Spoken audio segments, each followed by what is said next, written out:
back of the head. The image is upside down, it's two-dimensional, and approximately a third of the image is missing, unless we're consciously looking. So if we're not consciously looking, there's a lot of what's going on around us, and that's a lot of what's visible, actually visible and available to us that we're not seeing.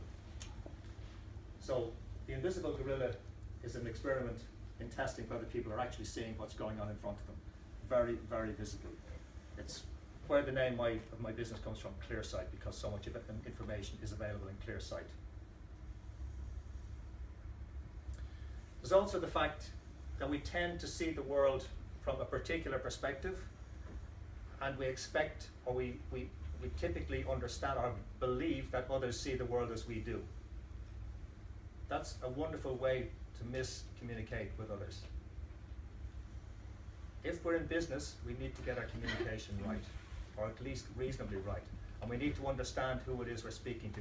We need to have some grasp of what their perspective is, not just what their needs are, but how they view whatever the situation is. So we'll be touching on that a little bit more specifically as we go. Barbara referred to this earlier. It's a study originally done by Professor Albert Mehrabian in UCLA. It's been repeated on a number of occasions. Certainly one of the times he did it, there was a cohort of 24,000 people, so it was a pretty substantial study. Now, it is frequently misinterpreted.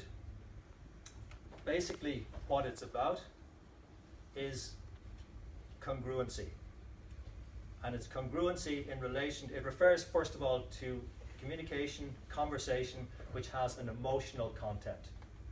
So if you're ordering milk, it's probably not going to be a terribly emotional topic for you unless your kids are starving and they're getting uppity. But where there's an emotional context to the communication, this is relevant.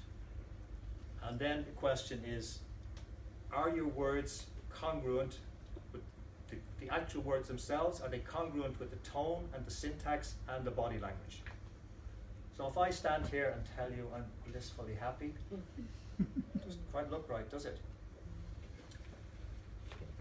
So bear that in mind when you're communicating. What is it you want to communicate?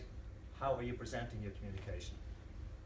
Are you convinced of what it is you want to do and want to say, and what is your message, and how you're putting it across? This comes from a study done in the University of Turku in Finland. It was published in the Proceedings of the Anatomy of Science in the USA in 2014. And it's an image of, it's a computerized image of emotions showing up in the body. Now these are obviously heightened emotional states, positive, neutral, and negative. The brighter colors, the reds, the yellows, the oranges, are where the emotions are highest. And obviously the cooler colors, the blues, show where, generally speaking, the emotional content is lower, looking at depression, shame, sadness, etc. And these are areas where those emotional states particularly register in the body.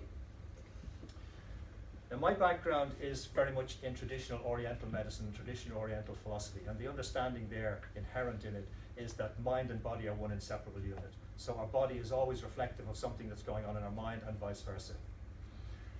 Barbara touched on a couple of things earlier with relation to the body and pain.